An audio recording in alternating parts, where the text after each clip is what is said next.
Dr. S.O. Adejo, also from UNILAG. We have Professor Adeleke Jinadu. We have Professor Adeleke Jinadu. Then Dr. Wasiu Adisa, Subdean, Faculty of Social Sciences, UNILAG.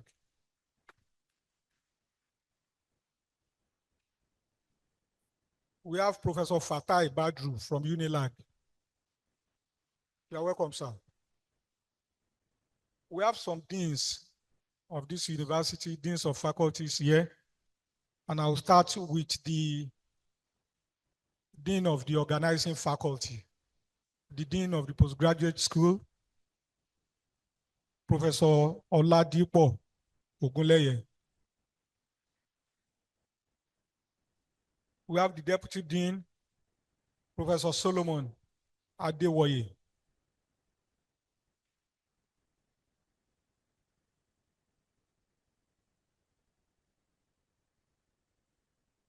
Dean, Faculty of Engineering and Technology, Professor Ladipupo Oladejo.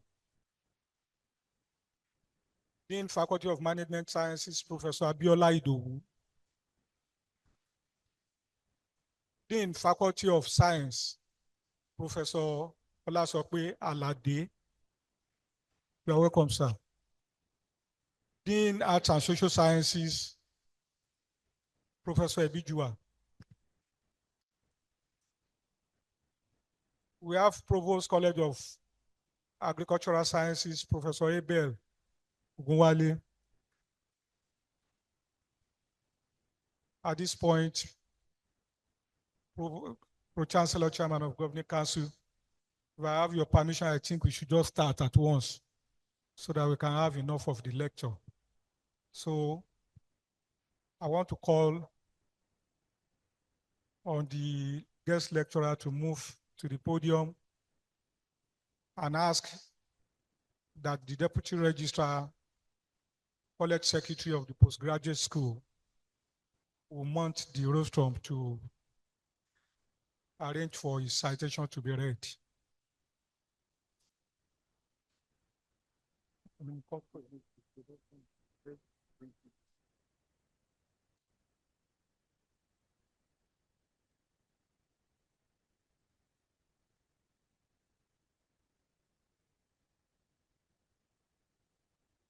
Please, let's call on the Dean Postgraduate School, Professor Ogunleye, to come and read his speech.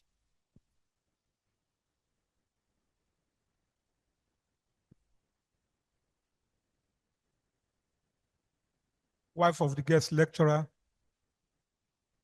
Mrs. Nike Odulaja Odukoya. You are welcome, ma'am.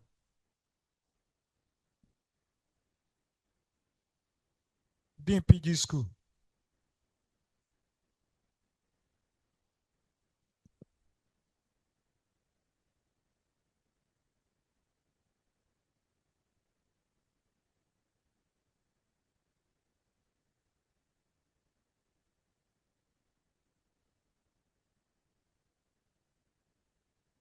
The Pro-Chancellor and the Chairman of Council,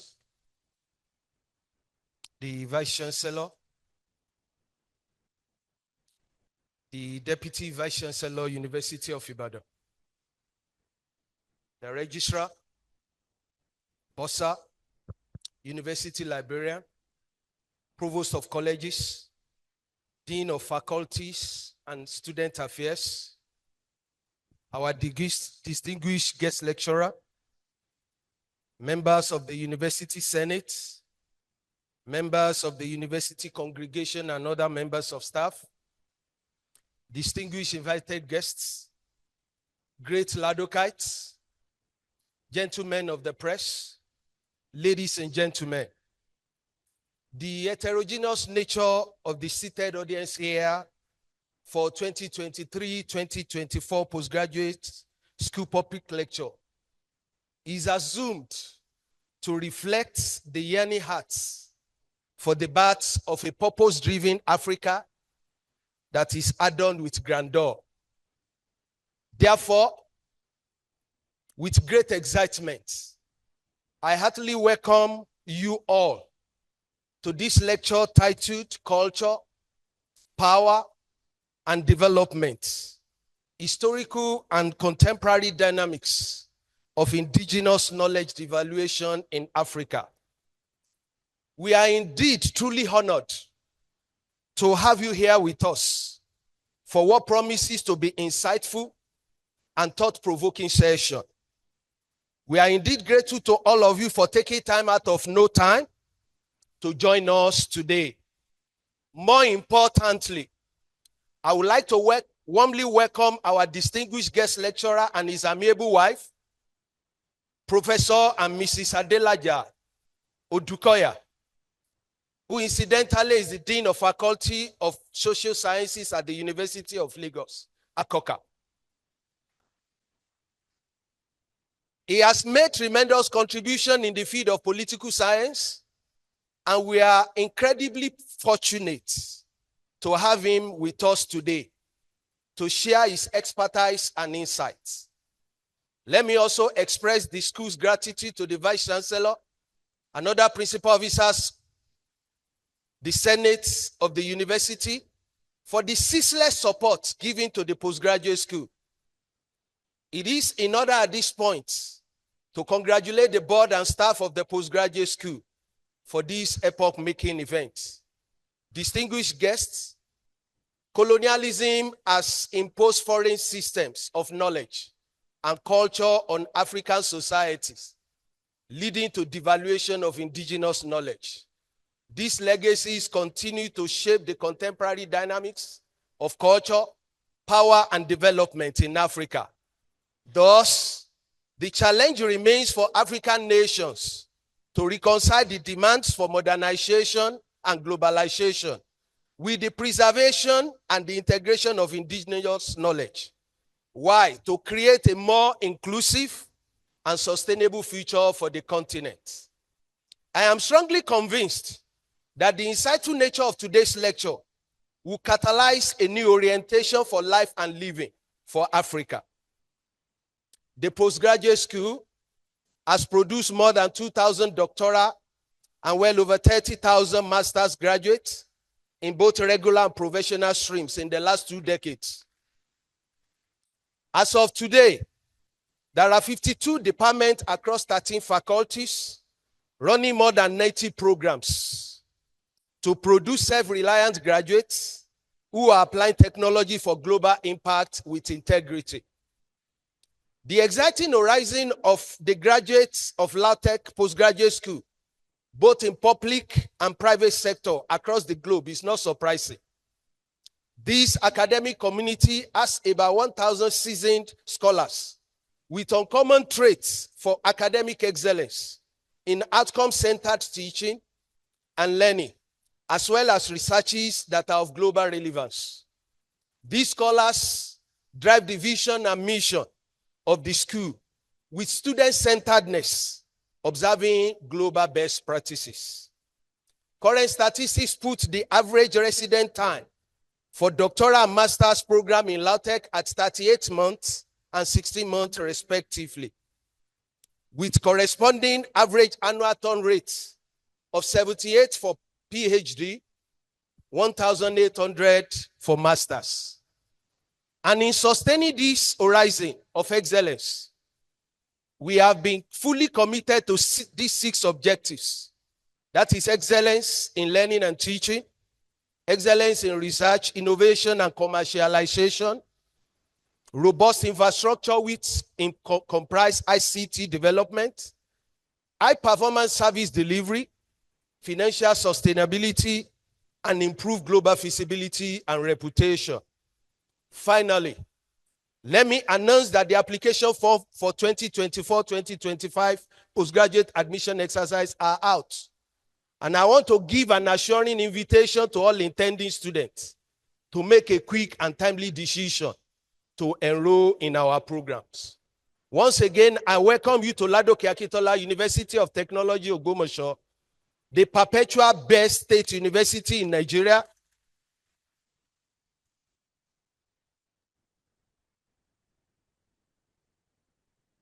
Thank you.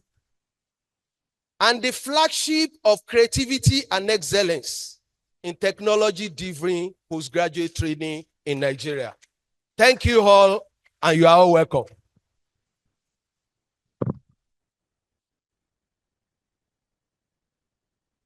We thank our dean for making it brief.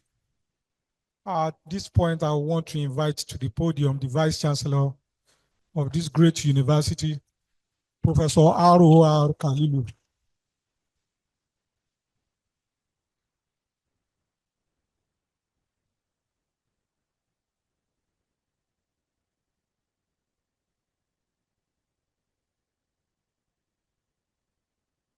The Pro-Chancellor and Chairman of Council, Deputy Vice Chancellors, Deputy Vice Chancellor of UI,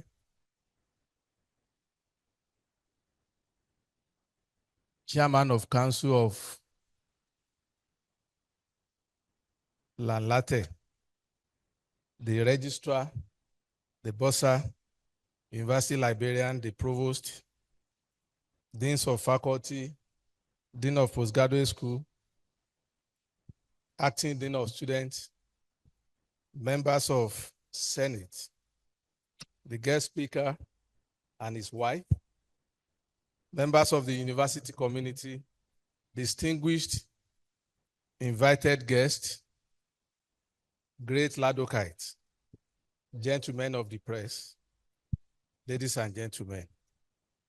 It is with utmost pleasure that I warmly welcome you all to Ladoke Akintola University of Technology, Ogbomoso, and particularly to the 2023-2024 Postgraduate School Public Lecture. This year's lecture is titled Culture, Power, and Development, Historical and Contemporary Dynamics of Indigenous Knowledge Devaluation in Africa, and is to be delivered by an erudite scholar and labor activist, Professor Adelaja Odukoya. Let me express the university's gratitude to the guest speaker, Professor Odukoya, for accepting to deliver this important lecture despite his tight schedule. I also want to congratulate the Dean and the Board of Postgraduate School, as well as the staff of the Postgraduate School for organizing this lecture. This is in fulfilling the mandate of the Postgraduate School to foster intellectual dialogue for national development and cohesion.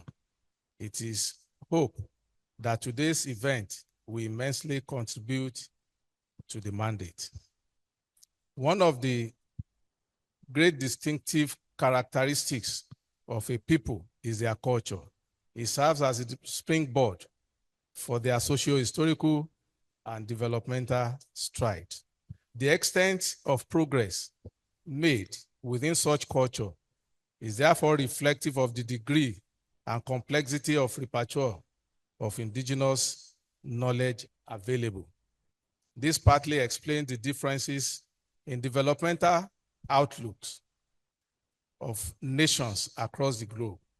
The devaluation of indigenous knowledge in Africa is a complex phenomenon shaped by socio-historical and political factors. The historical and contemporary drivers of indigenous knowledge devaluation in Africa can be viewed from critical perspectives like colonialism and globalization. I believe that the guest speaker of today will enlighten us more on these critical issues and reorientate us as Africans on the need to preserve our values. Let me seize this opportunity to quickly mention that the outlook of postgraduate school training in the university is on the ascending trajectory.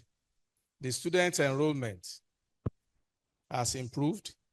The student resident time has been normalized. Research outputs are now published before the oral defense of students, and external examiners honoraria are now being paid immediately the exam is held. These strides are the result of several reforms being put in place by the University Senate, and especially the critical dynamic policy orientation embarked upon by the Governing Council. We are yet to reach our goal, but we are making steady and enduring progress. I wish you all a happy listening and eventually. I will now, in deference to the Pro-Chancellor and Chairman of Council, I will not declare this open. I will invite him to declare the lecture open.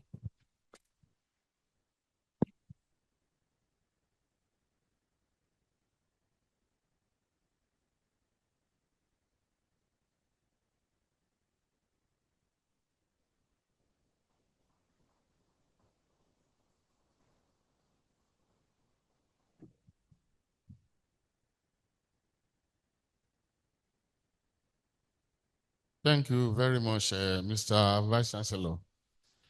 Well, as the chief host, whatever the Vice Chancellor says today in this lecture is the law. As the chairman of Senate, and this lecture being an academic program, the Vice Chancellor controls the program. Thank you very much. It's always a pleasure coming to Ogbomoso for any program. I still remember with fear when myself and Professor Ajiboye were held hostage by students in this same university because we had come to intervene on some union matters when Lautech was at the intensive care unit. Today, the university has become a university of first choice. I'm very sure the Vice Chancellor and his team will be having sleepless nights on how to respond to the volume of admission seeker into this university. So, Mr. Vice Chancellor and your team, we congratulate you, and we also congratulate the Dean of Postgraduate School. Because we are having peace, the university culture is gradually being returned. And we can see between the last 3 years and now, Lautech has consistently come first in everything. It's not by accident. It's as a result of the quality of manpower in this university. So without wasting too much time, so that I don't begin to give another lecture, somebody has been brought all the way from Lagos. At the Lagos, yes, the Lagoon front, to come and tell us about our culture and development. That is just the simple fact. Why are we where we are today? Yes, when you have your vehicle, you look through the mirror. That does not mean you should lose focus about where you are going. But constantly, you look through the mirror to see your back. So, I want to thank the Vice Chancellor for giving me the privilege to officially declare this lecture open. Thank you very much.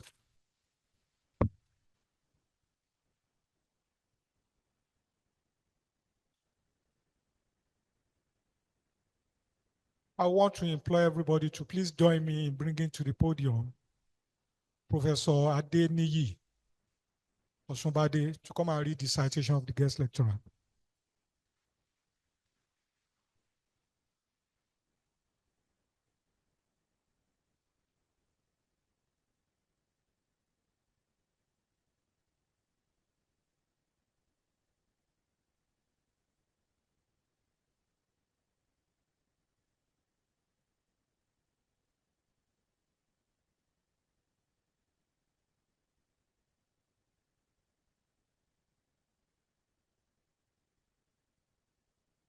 Ladies and gentlemen, the existing protocol is what I'm standing on. Here with me is Professor Adelaja Odutola Odukoya, whose shoes I obviously cannot unlace, but whom I have the privilege of asking to stand up and remain standing via recitation to this august audience. Standing before this audience of intellectuals is a seasoned professor who is blessed with the graceful and intellectual riches befitting an academic juggernaut. The academic wit cum intellectual excellence of the biblical Paul, and exceptional professional distinction of a successful academic. Ladies and gentlemen, permit me therefore to refer to this humble, humane, accessible, amiable, and admirable teacher and scholar as an icon of enviable intellectualism of our time. This iconic figure is no other person than Professor Adelaja Odutola Odukoya. Behold a scholar who, like a biblical peacemaker, is destined for the kingdom of God. As the name Adelaja strikes me as one with the crown of peacemaking, that is Adelaja. Little wonder, therefore, that is the intellectual goldfish caught to settle this cause between the old and the new perspective of indigenous knowledge devaluation in Africa. Born on the 9th of May in the early 1960s in Ijebu-Igbo, Ogun State, Professor Adelaja, a distinguished scholar in comparative political economy and the current dean of the Faculty of Social Sciences at the University of Lagos, had his primary and secondary education in Lagos and Ijebu Waterside, respectively, between 1969 and 1980.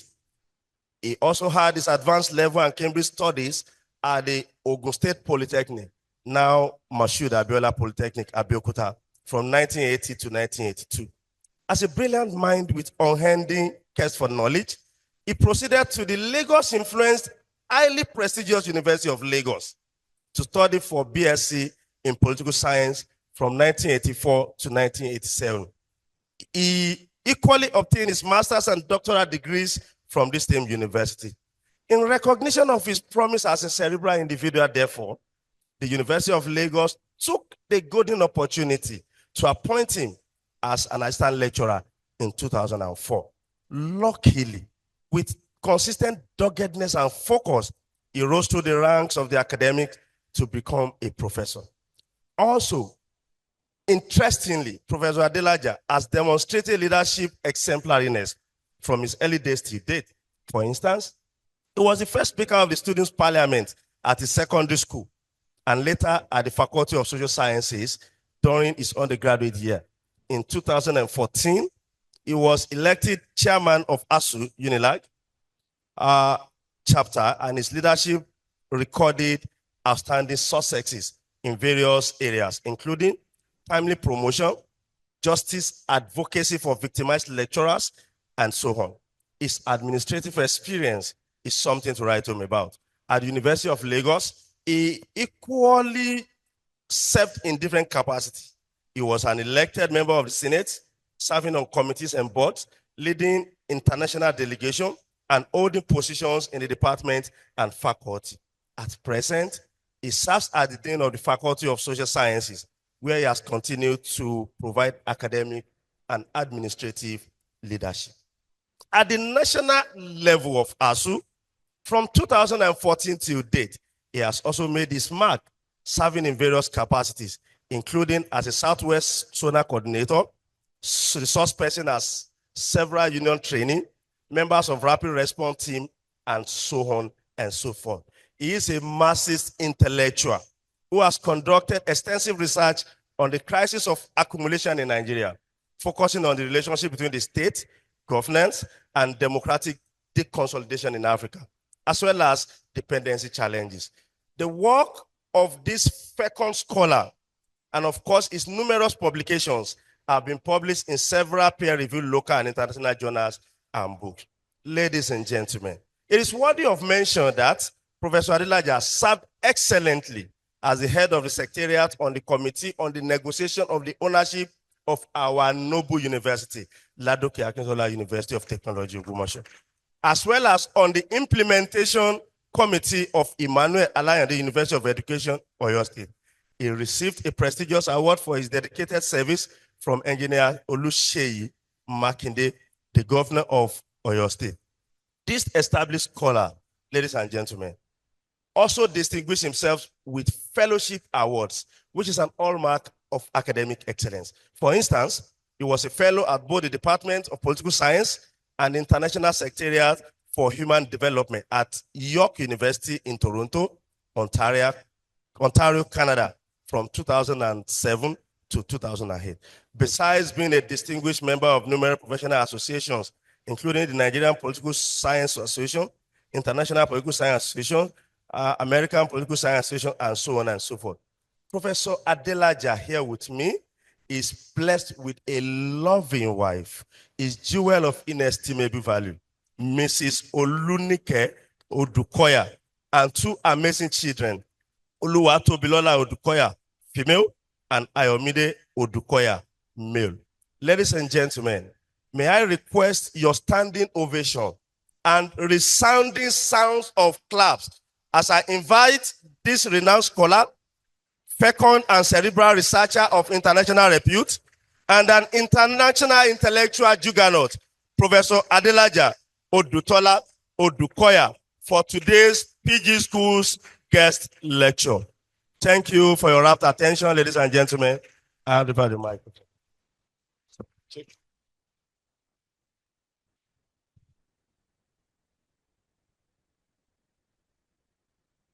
Ìbà o. Ìbà àwọn tó láyé o. Ìbà ẹ̀yin àgbà o. Ìbà gbogbo ẹ̀yin tẹ́ jù mí lọ o. Ìbà ẹ̀yin ẹlẹ́gbẹ́ mi o. Ìbà ẹ̀yin àbúrò wa. Ájú wa ṣe o.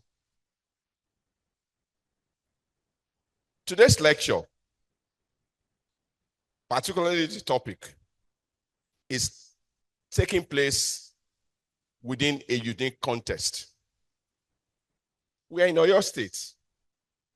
We are in Ogbomoso, known for cultural excellence. So, the issue of culture there is therefore not accidental. Again, the capital of Oyo State is Ibadan. When you talk about power, in terms of the possibility to change the probability of outcome, whether within the domestic sphere or within the Nigerian and African context, you must talk about Ibadan. That is the context of power. If you have to reference development, in whatever way you conceptualize it, you cannot but talk about the Yoruba person. The Yoruba as an individual, as a cultural establishment, exemplify whatever you mean and represent by development. That equally consolidates the idea about development. In all of this, development, culture, and power, quite often than not, they are not connected. But what we want to do is to actually try to connect, to see that there's a nexus, there's a relationship that we often miss and we not ought to relate to when we talk about these issues. Human beings, whichever way you look at them, from whatever background, human beings are cultural beings, because culture represents the totality of man, the knowledge of man, and the mastership of man in the context of his own environment. Culture represents the tangible and intangible aspect of living. Culture has to do with music, dances, knowledge, everything, and how man relates to his own environment. It is the advancement of knowledge, how deep, how enduring, how generational, how functional that culture is, that people deem to be civilization. And civilization don't just happen. It's equally a function of what people do and their mastership. To that end, the issue of power becomes germane. Because what is power? And let me equally take that opportunity to salute my intellectual father, mentor, and everything, Professor Adile, you know, the right sitting there. Former president, vice president of International Political Science Association. That's him sitting there. He will be 81 on the 30th of this month. He made it from Lagos this morning. Thank you, sir. So, the whole enterprise about culture is all about knowledge. Even the World Bank, despite, like you will see, World Bank has not actually been forthcoming. But World Bank itself have realized that when we talk about knowledge, we are actually not talking about capital. We are actually talking about culture. And we are in a knowledge society. We are in a global world that knowledge is now more important than anything. And that is why it is sad, the way, as we'll come to that, how Nigeria is dealing with the university and the academia. So knowledge is very fundamental to development. And knowledge is a product of power. And what is power? The possibility to change the probability of outcome. Post-science 101. Power is the possibility to change the probability of outcome. And it was demonstrated here not long ago. The VC being the chairman, the one that is constitutionally endowed to chair academic ceremony, commandeered the pro-chancellor, made him to do what he would not otherwise have done by coming up here. That is power. So, consequently, therefore, when we say knowledge is power, it's actually the old essence, what underscored knowledge is equally culture. So that gives us a formula. Culture is equal to, if culture is equal to knowledge, and knowledge is power. So culture is equal, the three of them, you can revise the order and things like that. So that is the nexus. But more often than not, like I said, people talk about culture as if something is existing on its own. People talk about development as if it's something that will happen from the heaven and has to be imported. And within this thing, the relationship of power is missing. The first point of departure, therefore, is to say that more often than not, we lose this connection. And more importantly, we always think this issue of culture, knowledge, and power are only internal. I'm equally saying now that they have external dimension. And it is within that external dimension of culture, power, and knowledge, which equally takes us to development, that we equally have the problems that we are facing in this country. Either to how some people external to us have imposed their own culture, the way they think, as our own, the way we should think. How they have think that they are more human beings than us, and that consequently they have an hierarchy of human beings. As a matter of fact, as far as they are concerned, we cannot think. We have no history. The first time we start having history is when they had contact with us. Those are the things we are going to interrogate. It's not there again. Okay, so consequently, therefore, the whole objective of this lecture, therefore, is to interrogate this problematic.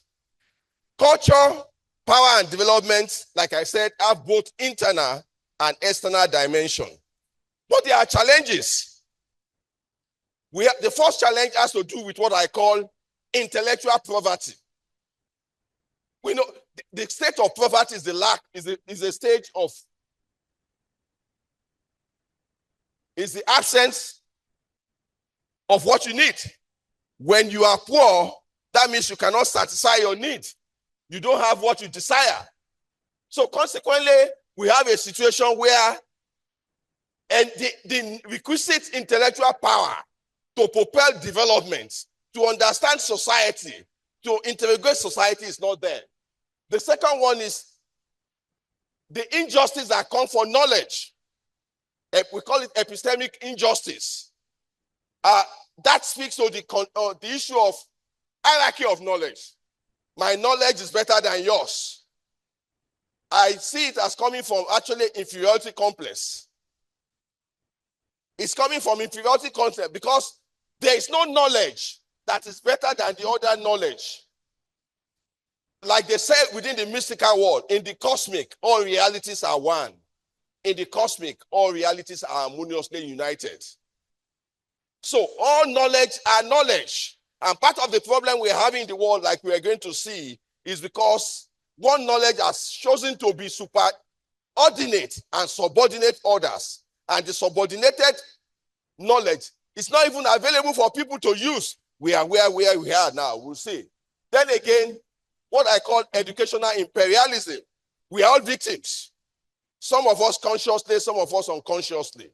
We'll discuss that. So what are the objectives of this paper? The first thing is we want to establish, which I've tried to do, the nexus between culture, power, and knowledge. I think we have done that. The second thing is to engage and dissect the old idea about indigenous knowledge. What is indigenous about indigenous knowledge? Is there any society that is never indigenous? So then from there, we will have a kind of historical and periodization of devaluation of knowledge. And the first thing is to say, when we say knowledge has been devalued in Africa, how? Why? In whose benefit? By who? We are going to interrogate that. And finally, I will try to look at the strategies of coping with that. So the first aspect we have dealt with, which has to do with the nexus between culture, power, and knowledge. The second thing is to look at the issue of indigenous knowledge. But in order to do that, the first thing is to note that by the time you start having the whole idea about indigenous knowledge, it presupposes that some knowledge are deemed not to be indigenous. And this is where the lie starts from. The white man is a liar. And I will establish that. The white man tells you he's a white man. My friend there is in a white. Hello, sir. Can we see that? Can you stand up, please? Yes. Is that white color or not? What color is this? Have you seen a man with that color? Have you seen any human being with this color? So the white man is a liar. The white man is never white. The white man is either, at best, maybe pink.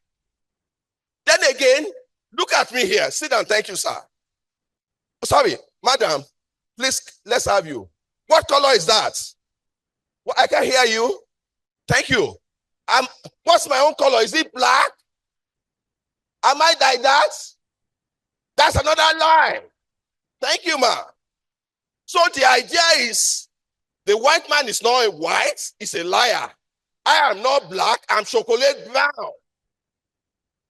So then you ask yourself, what is the logic? Why? The white man says it's white because he wants to feel superior. And this is the power of narrative. So because he says white, why become the symbol of goodness? Why become the symbol of excellence? And everybody must aspire to be white. Black, me, I become inferiorized to white. I become subordinate to white. I become evil. I become backward. That is the first place to start with. So the first thing is for us to start a process of mental decolonization. These narratives are wrong.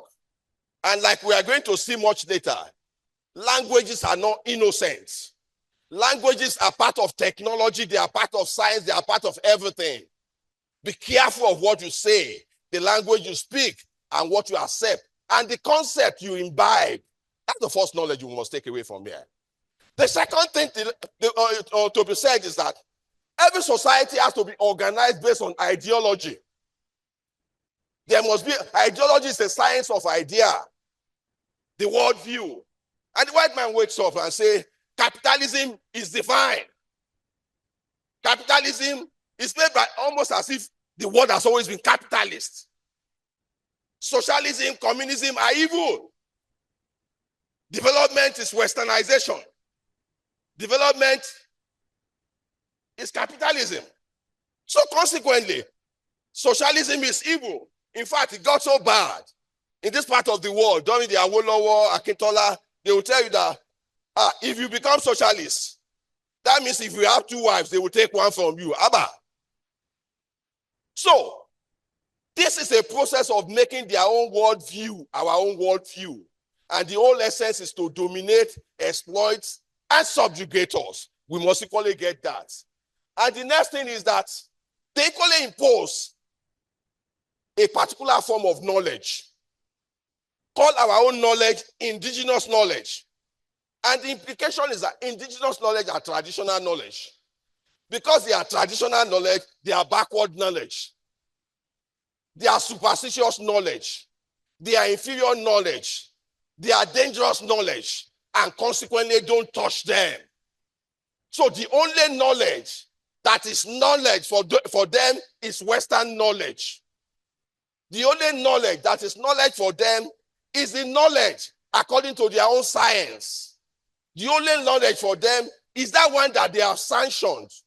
Consequently, what they have done is to say the processor of if indigenous knowledge is backward, if you are indigenous people and you have indigenous knowledge, then we are backward. We are inferior. We must do our things according to them. And they did everything within the instrument of power. We are back to power to ensure that it is what they say that we say, we think. So the old concept of indigenous knowledge, the way we have it, is a kind of beautification that actually sort of hierarchies of knowledge that are valuable, and our own knowledge they classify as indigenous knowledge as valueless, useless, untouchable. We must get that right. Then again, indigenous knowledge is different from what they want us to believe. Even the Europeans, before they came in contact with us, their knowledge were equally indigenous. What makes their knowledge non-indigenous is because they say they are non-indigenous. Nothing. And we are going to establish much later how they have benefited historically from our knowledge and how they are still benefiting. So they gave us the idea that their knowledge is eternally modern. They are the civilized ones. They gave the impression that they are white. Okay, we've taken care of all those ones. Then again, but the truth is that indigenous people have in-depth knowledge. They have scientific knowledge. Not all knowledge must be written. Written is just a form. Orality is part of knowledge. So, indigenous people we call, and knowledge again must be relevant to environments. Knowledge must be cultural and contextual. It must be related. And that is why, as we are going to see later, most of us professors are literate but hopelessly uneducated because we are not related to our environment. Our knowledge is only relevant to Britain, America, Germany, and all of them. Our knowledge is not relevant to what happened in Ogbomoso. It's not related to what is happening in Ojebugo. It's not related to what is happening in Mina. And we say we are professors. You have no business in this business in African university. We should go there. For us to be educated, our knowledge must be relevant to our own environments.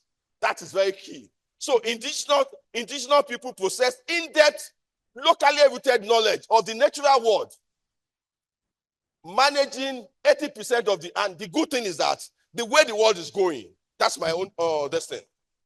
It is the indigenous knowledge of people that is going to save the world. Because over 80% of the diversity that we have in this world is within the indigenous people. We are going to, by the time we start talking about globalization, we'll see the implication of this.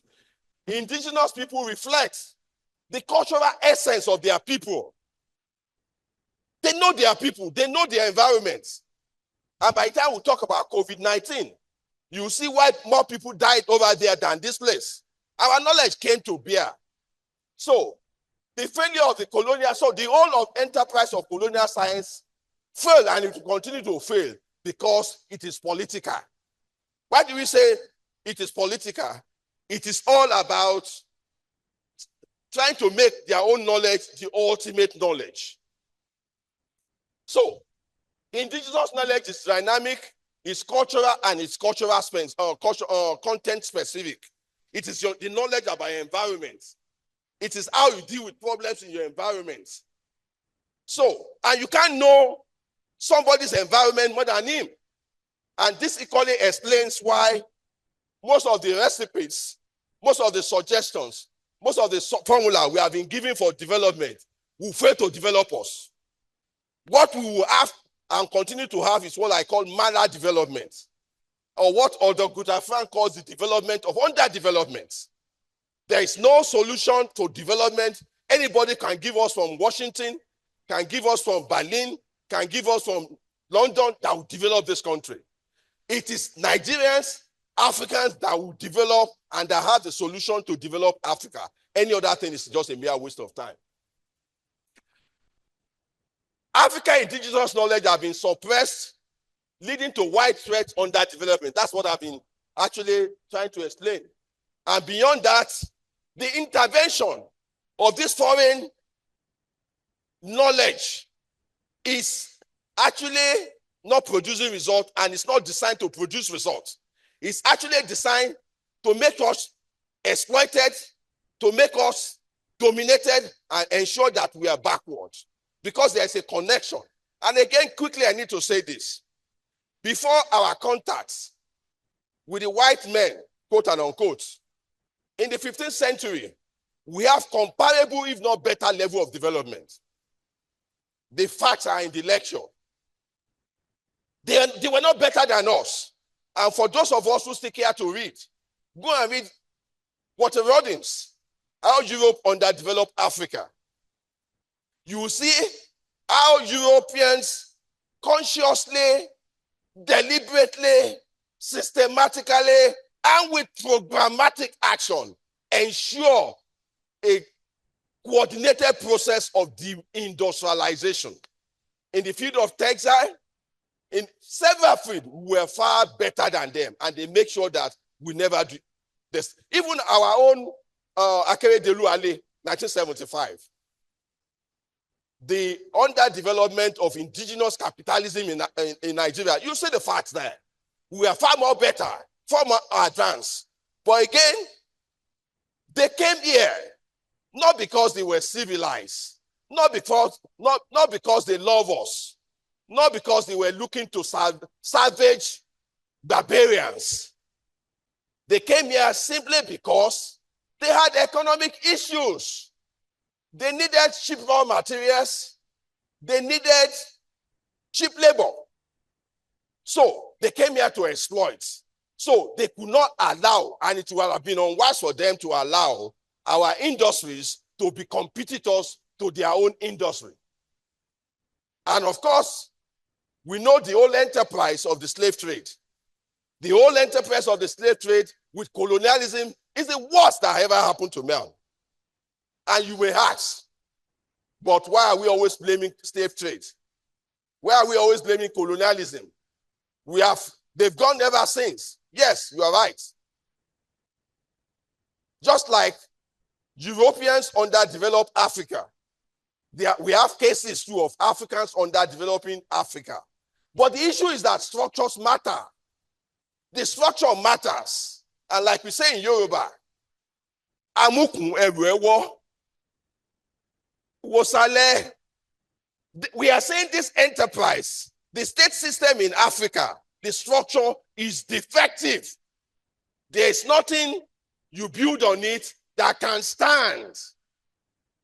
What we have, the state that was we inherited was a colonial state. That colonial state was with a primary purpose to ensure and engender colonial exploitation for the development of the home country. The state was not a developmental state. The state was not a people state. So consequently, at independence, you will remember the independence struggle in Nigeria. It was on, like they say, on a platter of gold. The state was never smashed.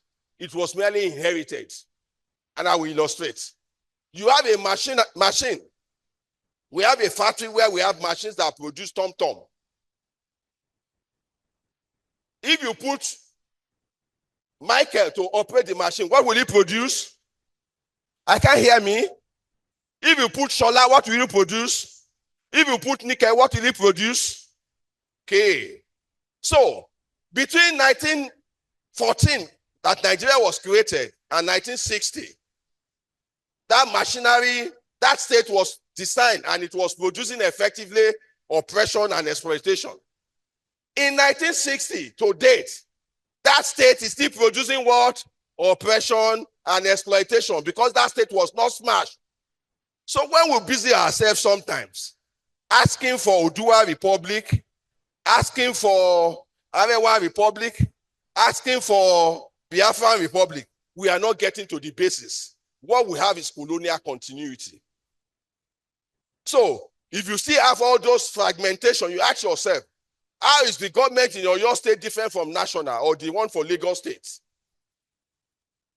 Your oppressor can be your brother, can be your church leader and things like that. So we must smash that state system if we must continue. That state system is a colonial state that still continue, and it is actually behind the power for the devaluation of indigenous knowledge. That's the point I'm actually struggling to make. Thank you. So, then, what are the ways, and I've emphasized that, okay, what does it mean before we go to how? What does it mean to say a culture or a knowledge is being devalued? And I have a simple explanation. Who has a Naira note there? If you have a Naira note, can you bring it out? Oh, you are online. Oh, yes, I know my brother, Professor Ajiboye. He does not use online technology. He does not use foreign technology. Please let me see your Naira note. You can't cash in without a Naira. Thank you very much, sir. Oh, thank you. This is 1,000 Naira notes. 2 years ago, how many loaves of bread can this buy? No, 2 years ago. Just 2 years. How many loaves of bread? 5 loaves. Thank you very much. Today, how many loaves of bread can he buy? What does that tell you? The Naira notes have become useless. But it does not. Thank you, sir. You don't seem to know what has happened to us, and I will illustrate now. Professor Akinboye and all the Ogas here, they know. For those of us old enough, even 1986, how much do you buy a Volkswagen brand new? 3,000. So that means in 1987, 3,000 Naira can buy a car. Do I hear you right? How much is a loaf of bread now? Good one. 1.7. That means today, 3,000 Naira cannot buy 2 loaves of bread. That is devaluation. Devaluation, therefore, means you have become useless, worthless, backward, inferior. You don't have the purchasing power. You don't have your content is now empty. So when we talk about indigenous knowledge devaluation, they have rendered our power, our knowledge system useless. They have rendered our knowledge useless, unfunctional. They have rendered our knowledge system backwards, and it has been relegated. No matter, it's still the same knowledge system, but they have rendered it useless. It cannot take you home. And we have professors here. Your 1999, your salary, sir, 2009. They said the salary is about $3,000. Now it's about $300. That is the valuation, in case you don't know. So that's what I mean when I say indigenous knowledge has been devalued. And now has it been done? Knowledge violence, racial superiority, overt and covert action. Power has 2 faces. There are 2 faces of power. Overt. We see the vice chancellor sitting on the throne is the vice chancellor. By law, is the one that is powerful. But there may be somebody who remote control the vice chancellor. So overt, the vice chancellor is the powerful man. He's sitting on that throne. But covert, there is somebody and she was who put it perspectively better. Men, we always feel that we are there. We are the most powerful. We do younger. But most of us, the way he puts it is that men may rule the world, but women rule the men that rules the world. Yes or no? So, there are direct and indirect way of controlling us. So, and one of them, like you will see later, is globalization. Globalization is subtle and highly pernicious. You don't know that you are being controlled. You just want to join the Joneses. You want to live the life of those pop singers and things like that. So, then again, there's a distinction that I like to make, which distinguishes between our indigenous knowledge and the Western knowledge. It is that aspect of spirituality. knowledge is incomplete without spirituality. And spirituality is not religiosity, as we are going to see much later. Spirituality has to do with the totality of us. And we know, they equally know, that man is made up of the physical and the spiritual. And for any technological discovery, the first place is actually incubated is the mind. You must be able to conceive it. You must be able to envision it. And that is why one of the first laws in psychology is that in a battle between the willpower and the imagination, imagination will always win. If you imagine you can do something, if you think you can, if you will yourself to do something and imagine you can never do it, you will never do it. So that's the first law. In a struggle between imagination and the willpower, imagination will always win. So, even an important part of culture is the spirituality. And we have it abundantly more than them. They don't even think of, they have reduced everything with capitalism to materialism. And that's the danger. But for us, it is about spirit. Our culture is about being spiritual. And that is why there's a link between the living and the dead. That is why here, nobody owns the land. The land belongs to the living, the dead, and the yet unborn. And yet they want to teach us about sustainability. They have defined sustainability as a situation whereby the kind of life you live today does not compromise the future. They got that from us. Because our land belongs to everybody. The dead, the living, and the yet unborn. It's what I call, it belongs to, and it must be sanctioned by what I call the egregore. The collective mind saying, you will never see the egregore. But that's the spiritual force. So, this thing differ from them. And that is why part of our worldview is what we say, Agbajo wo la fin soya. When you take that away, when it individualizes this whole situation, you have the kind of crisis that we are having. So, and it is within this context, myself, yes, even this lecture is equally happening because there are two plotters and they are sitting together there. Professor Adejumo and the Dean of Social Sciences. I was peacefully sitting trying to cope with problems, and from nowhere they called me that you have to do this lecture, and the Dean of the PG school became their co-conspirators. That's why I'm here today. So yeah, I just need to, I hope at the end of the day we're able to see whether their coup has succeeded or has failed, but we are on the way. So myself with Professor Ebijua, we came up with a concept we call Dimoluabi. From the, again, our friend, barrister, philosopher, Kazim Adedeji. What is Dimoluabi? You see, part of the failure of democracy is because it has no value. It's too abstract. It's hanging on nothing. It has no substance. It has no foundation. It's too mercenary. When I say something is mercenary, I'm talking about having a structure. You are doing your construction from the 10th floor. No foundation. But Demoluabi is the government of Omoluabi for Omoluabi and this thing. And how do we do that? Omoluabi is the optimal, is the character. The best you can ever be in Yoruba is Omoluabi. Omoti, Oluabi, Oluiwa, the king of character. So when you take 419 because they have money to be governor, to be president, what do you expect? That reminds me when I was contesting for presidency at the student union in 1985 in Unilag.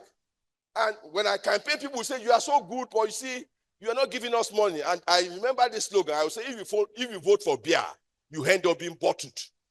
So when we are suffering, we are being bottled because we voted for those who are not Omoluabi.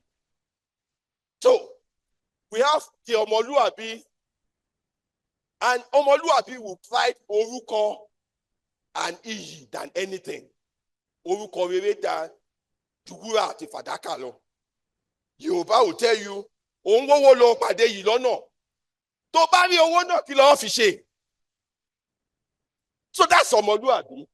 So, but democracy is about markets, especially liberal democracy. Because the question we ask, when you talk about democracy, I say, whose democracy? Alone, Ibolotiwa. The liberal democracy is about the money bags. The liberal democracy has been transformed to lootocracy, government of looters by looters. That is the truth.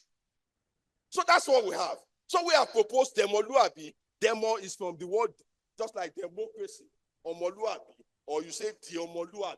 So that is that. So, and again, when you have a system that is spiritually useless, you cannot achieve anything. You cannot, and that's part of our problem. The lack of spirituality has turned Nigerian upside down, and this is, we should pay attention here. The lack of spirituality has turned Nigerian upside down and made us a country of confronting paradoxes. And let's see those paradoxes. Oh, we have democracy without Democrats.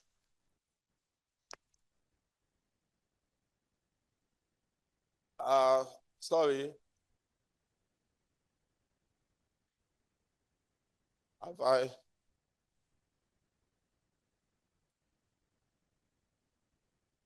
Just a minute. So we have, what we have in Nigeria is politics without morals.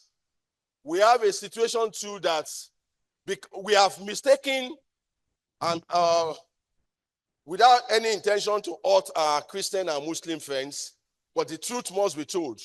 We have mistaken Pentecostalism and political Islam for spirituality. That's just the truth about that. And if you care to go deep, you will see that Pentecostalism is actually the religious variant of capitalism. Just like political Islam is another thing. And they are all about conquering our soul. And we are all here, or most of us are conquered. We don't even bother to ask questions again. On our way, was it yesterday, something happened, and we were talking about somebody who is a native spiritualist, quote unquote, who lost a son. And my brother-in-law in the car was saying, aha, Shebi San Olosha, why should that person have died? I said, you see yourself now.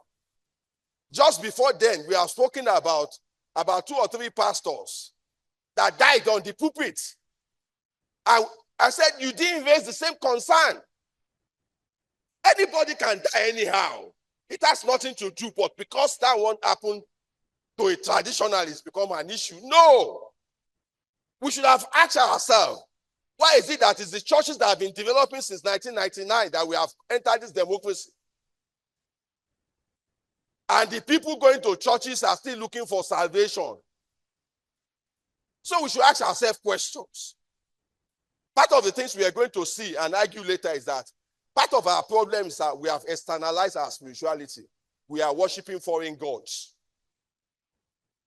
We are worshiping foreign gods. And you can't have answers because you are worshiping gods that you don't know. So, then again, there is equally, and often this is not equally emphasized, the gender aspect of devaluation. In the context of globalization, there is what we call feminization of poverty. More women are affected. Because with globalization, you have inclusion and exclusion. But you are only included when you contribute towards making profit. Globalization has sidelined the state and made the state irresponsible. Globalization has 3 pillars: trade and financial liberalization, deregulation, and privatization. And this equally affects indigenous knowledge. Because when you have liberalization of trade and finances, that means you should open your door, let anything come in. So our country has become a dumping ground. Now that they even bring Gary into our country. Palm oil comes from China. Adire comes from China, and so on and so forth. And these are basic occupations that women are engaged in. And again, because we are not competitive, when this thing comes in, they are cheaper and our industries get folded up. And when the industry are folded up, the men get sacked, the women bears the burden. In over 80% of our homes, women are now the head of the family. Yet, they are unaccounted for. Yet, they are not part of the developmental demography. Yet, where women are involved, they call it informal sector. That is the language, that's the grammar of devaluation. These are issues. So it is within that context. Meanwhile, in Africa, all this issue of gender, sometimes I laugh at some of our people. Yes, we have this patriarchal syndrome too. But again, there is no Ogoni without Yagan.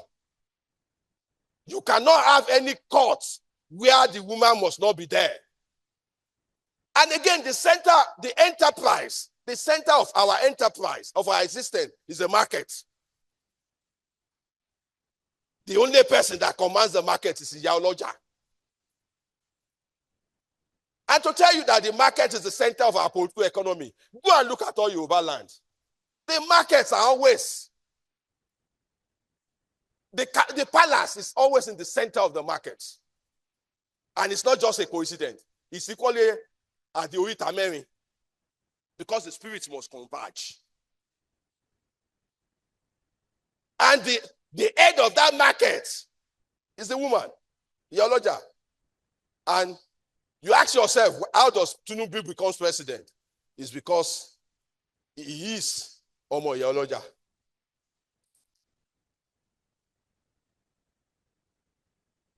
So our women have been seriously marginalized and disadvantaged, and they are not factored into the equation. So that's, again, quickly, let's just see, because the whole idea about indigenous knowledge equally talk about indigenous people.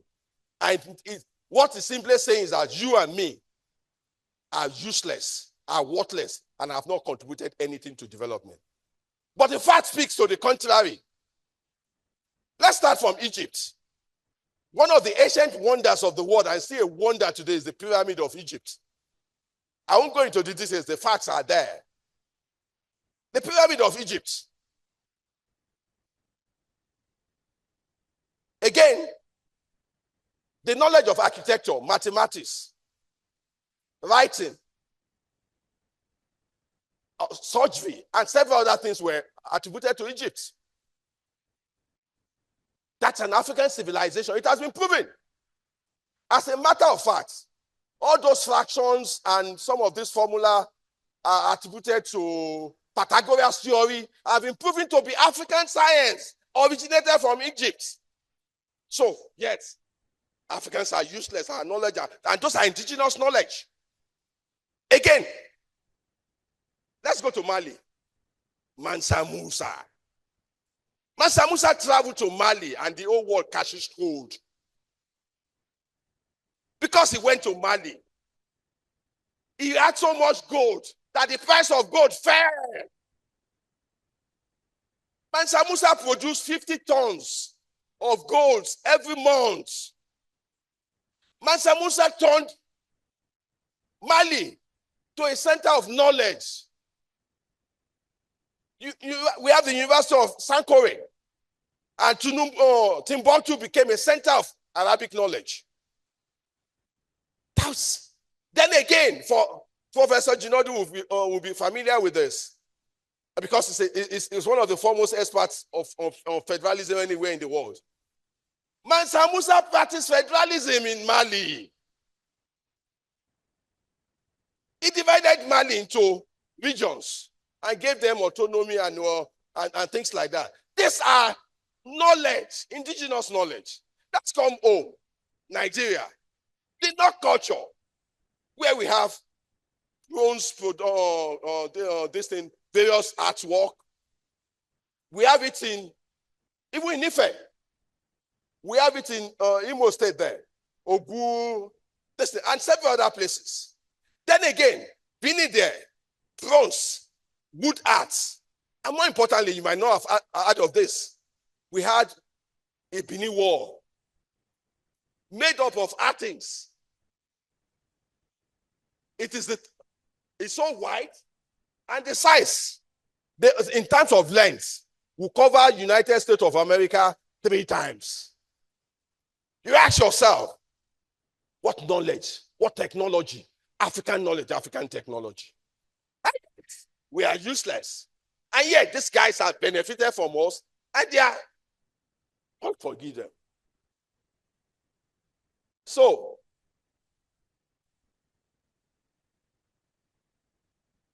but despite this, they think we are primitive. And again, all over Africa, we have a governance system which have been highly very successful. And for my brothers and sisters, up to tomorrow, one of the best systems in the world. Transition without pain, transition without blood, transition without acrimony. That, and yet again, we must die with democracy that disempowers us. A choiceless democracy. So, then this is actually just, we won't delay ourselves there, trying to periodicize the various ways they have done it. But let me just call attention to the first phase, historical trajectory and categorization about how they have gone about the devaluation of Africa. The first stage, between 1770 to 1900, is what they call terra nullius. You see, the terra nullius is a Latin word that means no man's land. That's a phase of conquest. They came to Nigeria, saw River Niger, and said, Mungo Park said, I discovered River Niger. Abba, liars again. So the whole idea about no man's land is to justify accumulation by depossession, to take over what does not belong to them. Our forefather has been living here for centuries. And you came there and suddenly say, this place belongs to you. So we won't delay ourselves with the other testing. We'll deal with the last stage much later. Yeah. The globalization lessons. What I've done so far is, the topic historical and contemporary. So I'm done with historical. I'm now at the level of the contemporary analysis. And the contemporary analysis it comes under what we call globalization. Globalization and neoliberalism. And what is globalization? Globalization, simply put, is born-again imperialism. Born-again colonialism. Globalization is just about homogenizing the world, making the world in the image of West. That's globalization. But you will never see it. You will never know it because, like I said the other time, the techniques are very subtle but highly dangerous and pernicious. How did they achieve that? Smoke screen. And globalization is about packaging. The first thing they said is to say it is new. Yes, I will admit it's new, but it's old wine in new wine in old bottle. Is it the same thing? Because we have always had internationalization. What differs globalization from all what they have been doing is because of its spontaneity and instantaneity. You can, just like what we are doing now is doing, I have friends and we have people all over the world watching us at the speed of light. But the structure, the systemic injustice is still in place. Not that. So, I've discussed the 3 pillars the other time, and they have implications. Trade and financial liberalization, open up. When you open up, they can take everything out, and they have been taking up a lot of things out. We see it. All our foods, indigenous culture, and things like that. They are taking them out. They are not even paying. Deregulation. There is no longer government control. The government has become so weak. And finally, privatization. What belongs to every one of us suddenly becomes the property of one person. And unfortunately, those who are even buying are not even part of us. They are foreign capital. And one thing has changed under globalization. Before now, capital used to have nationality. You can talk about British capital, you can talk about American capital, but capital has no boundary again. We are now talking about transnational capital. So you don't even know your oppressor. Again, with globalization, Africa has been deprived of the power of choice. You have no choice. It's either you key in or you key out. As a matter of fact, if you are not relevant to their profit calculation, you are sidelined. And globalization have widened the divide between countries and within countries. There are more poor countries now than before, and there are more poor people within countries now than before. That's part of this thing. Then again, I have to pause here and actually re-emphasize. Within the context of globalization, and thanks to my union, as we have been emphasizing that, we have become victim. The problem we are having in our universities, funding and things like that, you trace it back to globalization. Way back 1998, there was a meeting with African Vice Chancellor with the World Bank, and they told them clearly, we don't need universities in Africa. In 2000, there was a World Bank publication that reaffirmed that position. And what does that mean? What do we need? They said in Africa, what we need are technical colleges. What difference does that make? Yes, in university, we produce knowledge and thinkers. Technicians actually follow instruction, what have been designed. So what that says is that, and Africans don't need thinkers. Africans just need robots that can follow instructions. And again, when you know and realize that your leadership will come from the bulk of thinkers, what they are saying is that the next generation of Nigerian thinkers, like we can see now, will be those who cannot think. Those who are so dumb that they won't just accept the master's dictates. And that resonates with the kind of policies we are having. For goodness sake, if you are doing the same thing over and over again and you are getting the same result, why won't you change? They can't change because they are not thinkers. They can't change because they have been so configured. And let me tell you, and check the history. I'm not a soothsayer. All Nigerian bad governments have been better than their successors. All Nigerian bad governments have been better than their successors. Complain whatever you say about Tinubu, as long as Nigeria continues, it will become a state in another 3, 4, 5, 10 years down the line, if the system does not change. Abacha, we think, was the worst. How much was the bag of rice under Abacha? How much was dollar to naira under Abacha? How much is it today? Even under Buhari, that we thought we have come to the end of our own end of history. We never knew it was just money on creation. Today, we're talking a lot about Tinubu. Things are tough. Things are decent. But if you don't change the structure, if you don't change the system, Tinubu will become a saint. It's not, I'm not wishing us bad, but that's just the truth. The history validates that. Go back and see it. So the problem is structural. So, and globalization is equally making it now that you don't even take people, you can't take them responsible. It's market. But there is no invisible force in the market. In 2007, 2008, and thereabout, when we have the global financial crisis, the US came out managing its markets. There's no way you leave the state alone or you leave the markets alone. The market is an hopeless bad manager. It must be regulated. So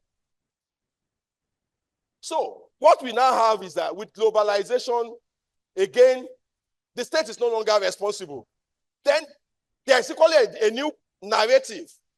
You are now having investors. You are now having investors-friendly environments. Nobody is now talking about justice, equity. Don't forget, before now, there was this in 1994. 1974. There was the new international economic order, where the concern was, as the UN passed it. Let's have global equity. Nobody's now talking about that. They've changed the narrative, and we are gullibly following the dictate. So, if we don't get this right and change it, I want to know. Sorry, I need to get my bearing. Technician, can you help me with this? Okay, I think I'm going back. Globalization, fine. So in this context, we have become beggars. We are only asking for assistance. Meanwhile, they are stealing from us. And one of the most important part of this is we now have a new Scrabble for Africa. Unlike before that, it was just the Western world. The East has joined. China is there. And everybody is scrambling.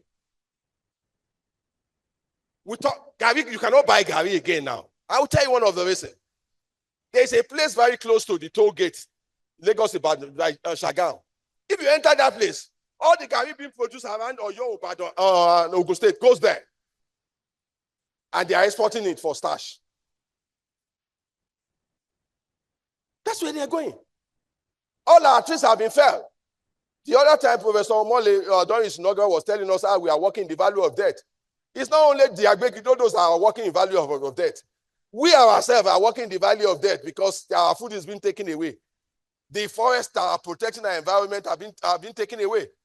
They are exporting them in the name of globalization. So, today African countries have become beggars, while our natural resources have been criminally appropriated with their inequitable international property. Another problem is that there's what we call the intellectual property rights. It's so bad now that, you see, this biodiversity, a lot of materials that are used within the pharmaceutical company and things like that, they take them from here. But when they take them from there, take it abroad, refine them, and bring them back. One, we have no right over it again. Two, the law says no local company can equally develop that thing again. And more importantly, you know, intellectual property rights here, our resources are communally owned. But the patent rights are individually owned. So we can't patent. And there are quite a number of other issues that are equally associated with this. So, historical and contemporary cases, what we try to do here is try to see how the systemic and structural devaluation of Africa has actually worked against us. And the first is to say rejection of African indigenous knowledge and the imposition of theirs. That's what we have been saying. And as I mentioned this earlier, the consequence is that when we have professors like me, so it's not being personal, all of us, and our knowledge does not speak to the problematics of our environment, we are not solving our problems, then we are professors, but uneducated, I'm sorry. We are only literate. We only have power to read and write. For us to be educated is to be relevant to our environment. It's to start in, it's not, and again, we don't need to seek external validity. And that's a problem with our universities now. All universities, including mine, all over Africa, we are busy running for ranking. Ranking by who? For who? We are busy talking about publishing high impact journals. We are busy talking about publishing scopus journals. When you have some, would they be interested in something about Jebugo? It does not resonate with them. They are equally using our data to develop their own areas. So we should start focusing on ourselves. And the first way to start is to know that there are pluralities of knowledge. And all this hierarchy of knowledge comes to nothing. And we should start thinking of African university, not university in Africa. The bulk of our universities are university in Africa, not African university. And like I will argue presently, the university in our university is disappearing, and we must bring it back. We must bring it back. So, and how many of us professors can speak our local language, even talking of doing research in our local language, or even trying to fix the problem of our local language? Those are problems. Because we operate in another man's tongue. And again, there's this interesting thing. One of the reasons why most of us cannot get published in so-called high-impact journals is not because we are not brilliant than them. It's because we think in a circular way, because the language is not our language. You want to say go. Because if you want to speak English, you go like this, oh, come like this, oh, and things like that. Come and say, oh, go. But if it is Yoruba,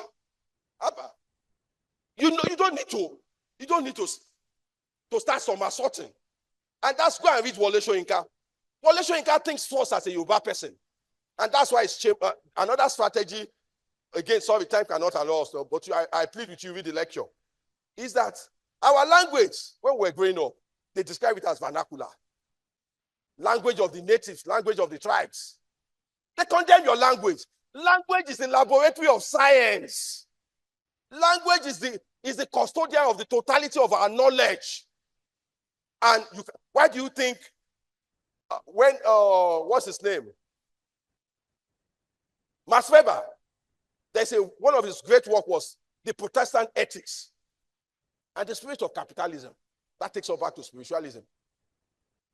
Again, people have attributed the phenomenal success of China to its religion. I will come back to talk about Ifa. Because Ifa Oracle contains the whole knowledge. It contains knowledge from architecture, science, economics, and things like that. And this whole concept of university is equally in Ifa. Ifa sortity, Ifa fiti, that is faculty. Ifa sortity, Ifa fiti. Ifa sortity, Ifa fiti, that is university. So Ifa is a corpus of knowledge. And again, the Babalawo is a pharmacist and he's a medical doctor because he diagnoses and he's called an herbalist. Osoyin is the custodians of the heart. There's nothing. And again, the Babalawo is wise and is knowledgeable. He knows the difference between Aison and I've said that there's equally the one that comes a Bimo or something like that, and your mom, and distinguish them. So he's knowledgeable. He's a professor like you and me. Recognize them. Stop this unnecessary arrogance. You see, when it comes to, and go to our markets, we have many of these so-called, they may not be literate. They may not be literate. They are more educated than us when it comes to our environment, and that is knowledge. Go and meet the Mama Elewe in the market. You'll be amazed. The knowledge they have is more than our botanist. But because it has not been codified the way the white man says it, we ignore them. We are flying with one hand. We will never develop. So, this is the far. I think I've covered it. So, then again, we have recalled how we have recorded remarkable success all over Africa. And again, there's this very good case in Ashanti Kingdom in Ghana. We talk about sovereignty belonging to the people. It's inherent in Africa. Even in Ijesha there, when they are doing the installation of the Obokun of Obokun, one of the things, the last slide, is that he will prostrate openly in the public square to the people to show the sovereignty of the people. In Ashanti Kingdom, there's a charter that the monarch must read, and this is the charter here. The sovereignty of the people is paramount. He must affirm that. The absolute absolutism about the against is prohibited. So we have that. Then again, I've mentioned the issue of COVID. During COVID, they shut out our knowledge. But you and me as elites, when push come, they push, people come, they die like chicken. Nobody sent us go before we went to start looking at inhaling and all these other herbs. And the facts, although they've argued that the records are not accurate, but the truth is that more people die everywhere, every part of the world, than the calamity that we expected in Africa. And not the thanks goes to our indigenous knowledge. I remember what me and my friends who were exchanging all this oil seal, everything, and things like that. So, the knowledge are there. The knowledge is still there. And there's an interesting one in Zambia, which actually speaks to naturalism. Controlling pests. You know what they did? What the indigenous knowledge in this thing? They went into the bush and picked spiders to control pests, mosquito and this thing within the house. They pick spiders, throw it in different corners of the house. So the spider will develop spider webs. It will capture the mosquitoes and things like that. You don't need chemicals and insecticides. Plain and simple. Then finally, I know one of your halls here is named after Professor Lucas. He's the supervisor of your post-chancellor's, was one of his great teachers from his inaugural, one of the persons that make him to become an academic. He gave one powerful story in his inaugural lecture. I think that was 2005. Yeah. During the Western region, and I'm actually trying to validate indigenous knowledge. There was this oil palm support by the World Bank. But immediately they ran into a problem. Why? Conflicts of ideas. The traditional people were of the opinion that, you know what? When you plant palm fronds, you plant food crops under. But the World Bank experts said, no, that is unacceptable. You plant leguminous seeds. So there was a stalemate. It was at that time Baba Lucas just came back from abroad, I think around 1967. At FIO, they now brought, the governor of Southeastern region now brought the case that they should examine this case and find out whether the knowledge of the local people are valid or not as a basis of acceptance or rejection. Do you know the discovery? The knowledge of the local people were validated, has been correct, better, much better for the soil, better for productivity, and better in every way. And up till tomorrow, that is the way they are now doing it, local knowledge. Yet they will tell you, and yet we are quick to discard of all this local knowledge. There are several examples that will not allow us to delay us. So what is to be done? Of course, we need to do research. But which kind of research? And like I tell my students, when you do research, people will search for you. When you do research, people will search for you. But that means it's about the quality of your research. It should not be a self-serving research. It should not be a research looking for validation where there is none. It's a research that is based, and you should become a scholar in the tradition of Socrates, the Socratic tradition. You search for the truth. You seek the truth. You find the truth. You defend the truth. So when you do your research, don't look for validation. And our university, our vice chancellor, our post-chancellor, vice chancellor, our DVCs, they have a duty to provide an enabling environment where we will be having journals, local journals that will be contain local knowledge and will need no external validation. If we don't do that as VCs and DVCs, as administrators, we are failures. Let me conclude, and I'll try I can't conclude because a conclusion is not possible. I can't conclude because it's a work in progress. I can't conclude because the problem is still there. Because this is colonial continuity. So what I would do is say, in lieu of conclusion, I would say we must stop this knowledge imperialism must stop. And the way to stop it is for me and you to have that consciousness that what is happening, we are being exploited, we are being dominated, and we will never develop going this way. And like George Owen said in 1984, that's a book, they will never be conscious until they are free.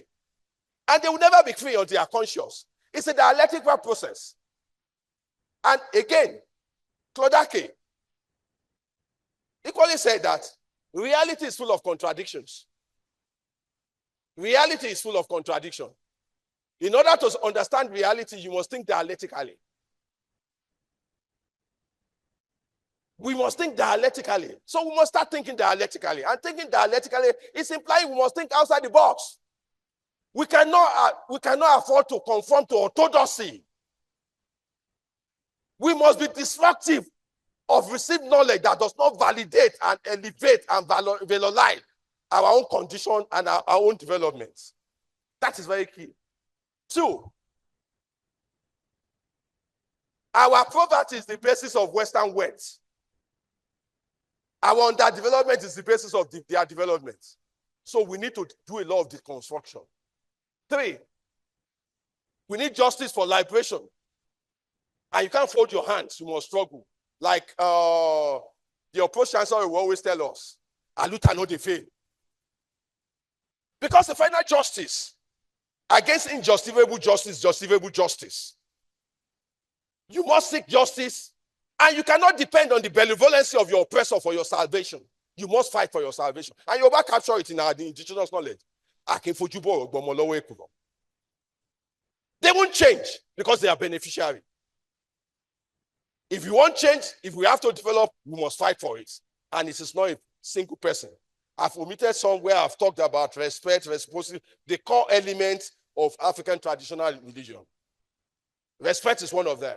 I respect your knowledge, respect mine. Reciprocity is one of them. Exchange of knowledge. Responsibility is one of them. We must collectively fight for what belongs to us. And so on. So, but a lot of this thing are in this thing for a purpose of time. Then again,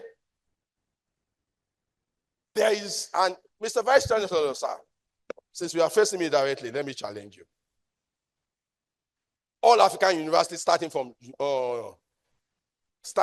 LAUTECH, we need a center of African indigenous knowledge and technology, where we can harvest our indigenous knowledge, where we can study and start making a difference. We can't continue propagating Western science as science. It is no science for us, and it will never develop that way.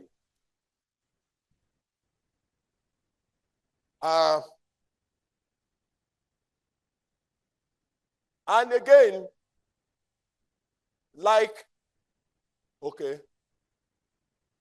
is that all? So it's on this note that I would like to quickly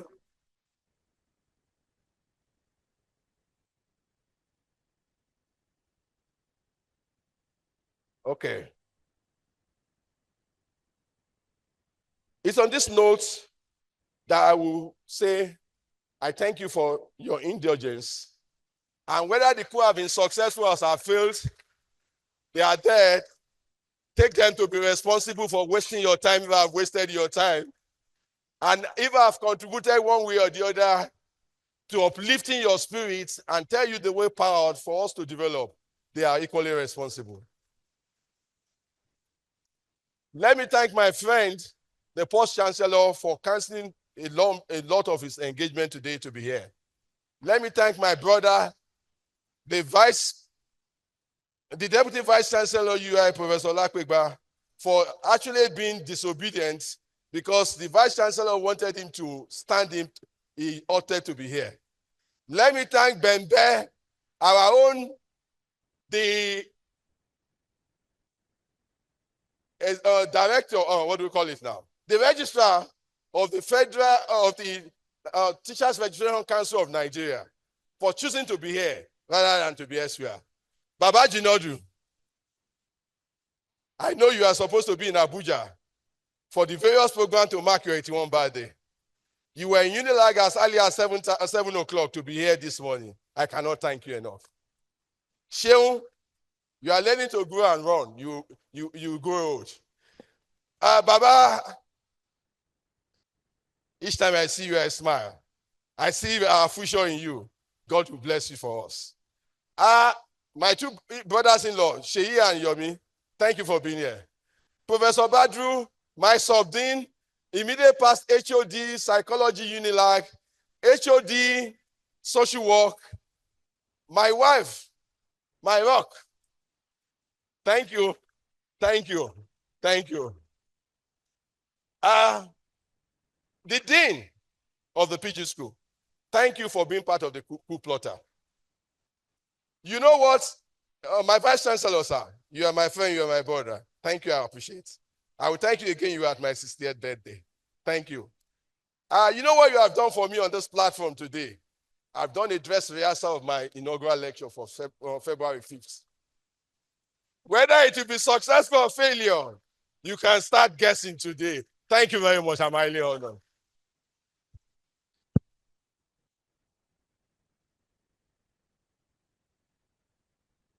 I have to thank him, Bayo Salau, from the Information Unit, University of Lagos. He was the first person that indicated that I must be at this lecture.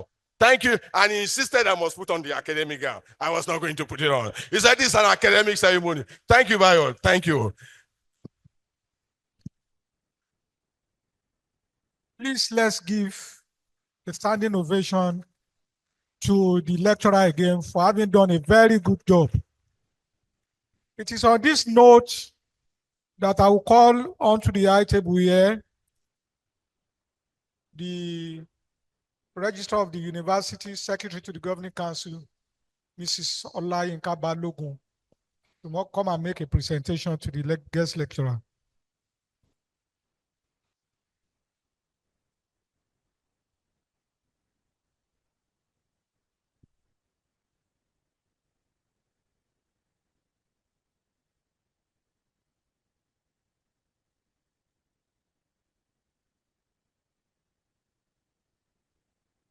Thank you. Can we again put our hands together for this man? I was going to say, can we put our hands together for this man of God? You know, somebody said, because of his name, Adelaja, that he has come to preach peace. But then I must say that he has succeeded in making an activist of me. So, beginning from now, I'll begin to talk like him. Because deep within me, I was like, I want to be like this professor when I grow up. While acknowledging the already existing protocol, my vice chancellor and the dean of the postgraduate school have equally used their power on me. Just like my vice chancellor uses power on the pro-chancellor. So I want to now present to our lecturer. We all agree, I'm sure, that he has done justice to the topic. Culture, power and development, historical and contemporary dynamics of indigenous knowledge devaluation in Africa. Sir, on behalf of the Pro-Chancellor, the Vice-Chancellor, the Dean of the Postgraduate School, everyone present in this place, I want to present this to you as a token of our appreciation and to tell you that we love you. And your inaugural lecture, sir, is going to be a success if this is anything to go by. Thank you, sir.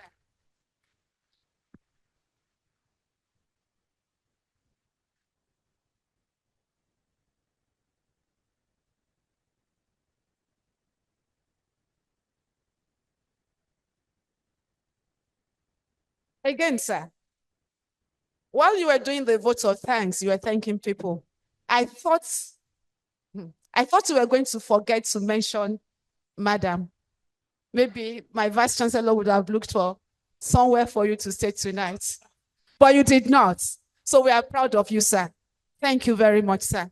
God bless you.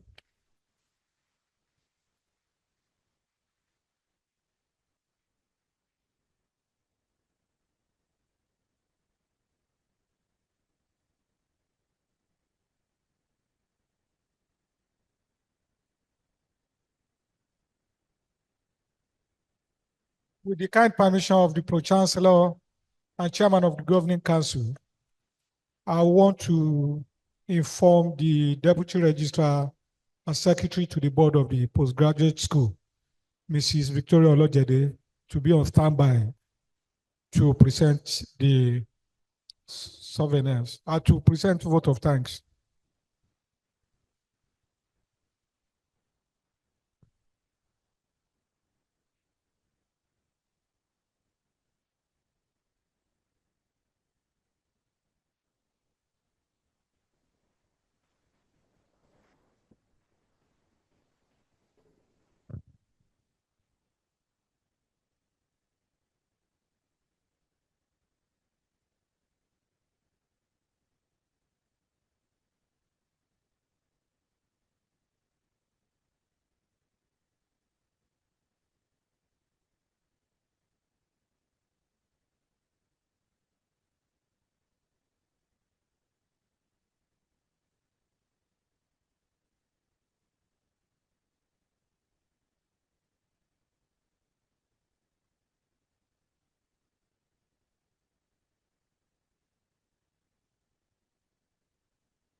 Mrs. Olojede, please.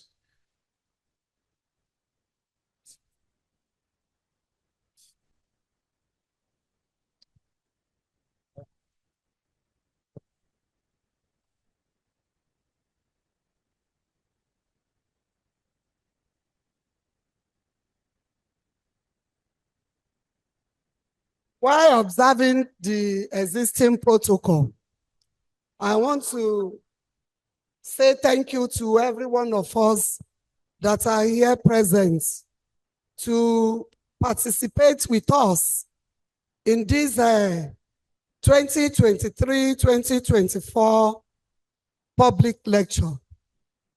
On this note, I want to appreciate our Pro-Chancellor for finding time out of no time from his tight schedule to attend this program.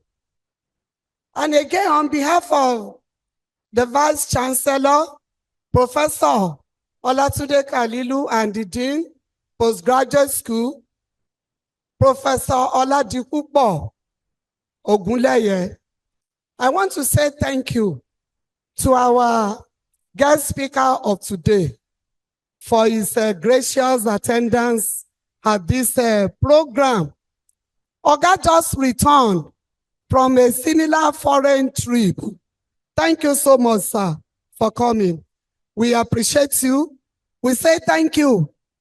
And while we are concluding this program, Oga, I think we can conclude this lecture. This one is not in lieu of conclusion.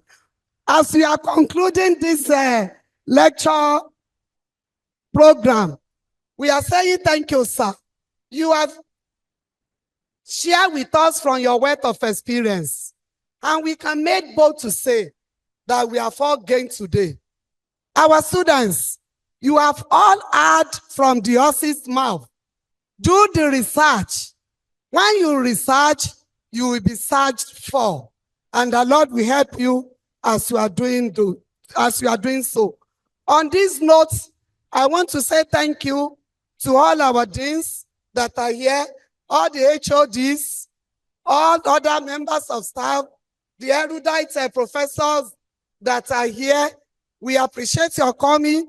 And I want to say thank you especially to my home boss, Mrs. Olayinka Balogun, the bossa, the librarian, my sister. Thank you for coming.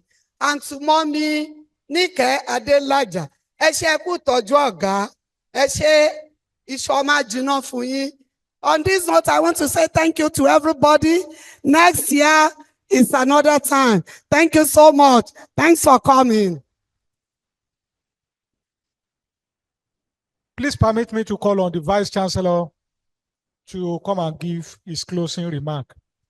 Professor Razak Olatunde Rom Kalilu.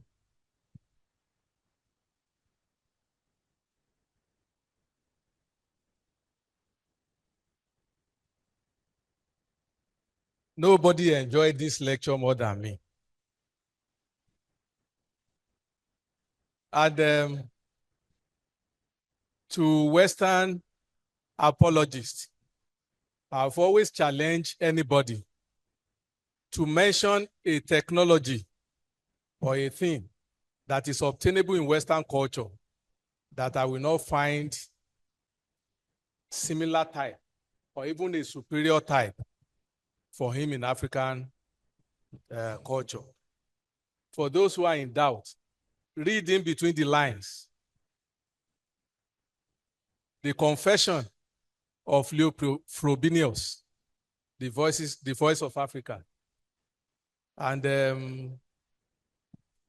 SF Nader, the Black Byzantium, as well as W.H. Clark's book.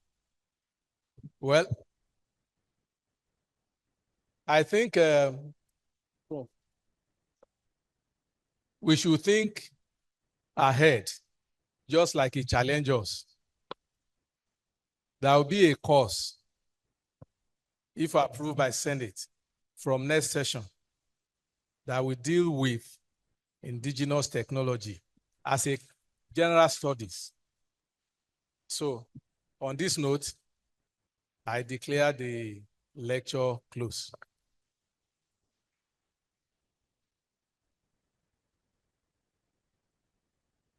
Please let's stand for the anthems in reverse order, which means Lautech anthem will start.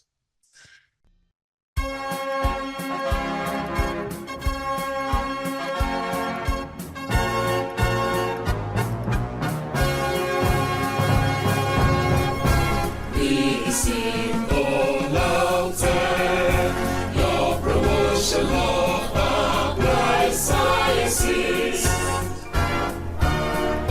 See the spectrum and the beaming of the rays of progress. Students of Lautech are the leaders today we manifest. Great staff committed to the training of the total classes. Great mountain, great paradise, always stand for excellence. Great mountain, great paradise, integrity and service. Integrity and service. Integrity and service.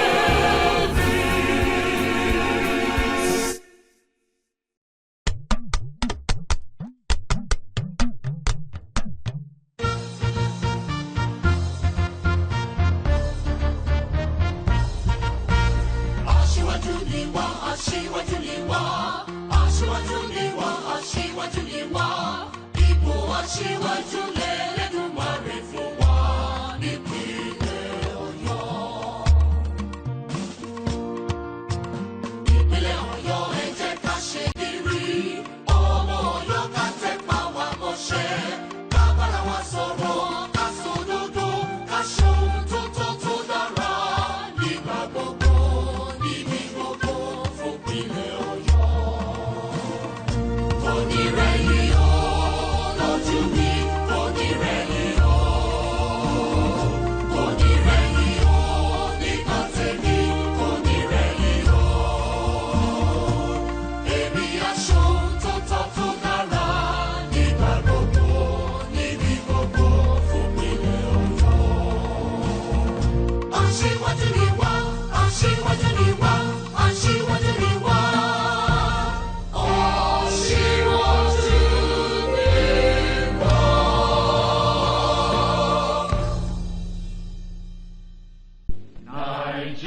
Nigeria, we hail thee, our own dear native land.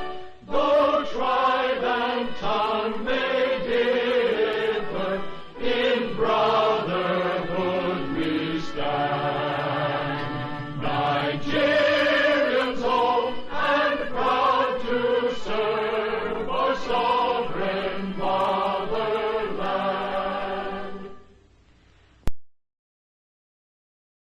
Home safely. Thank you for coming.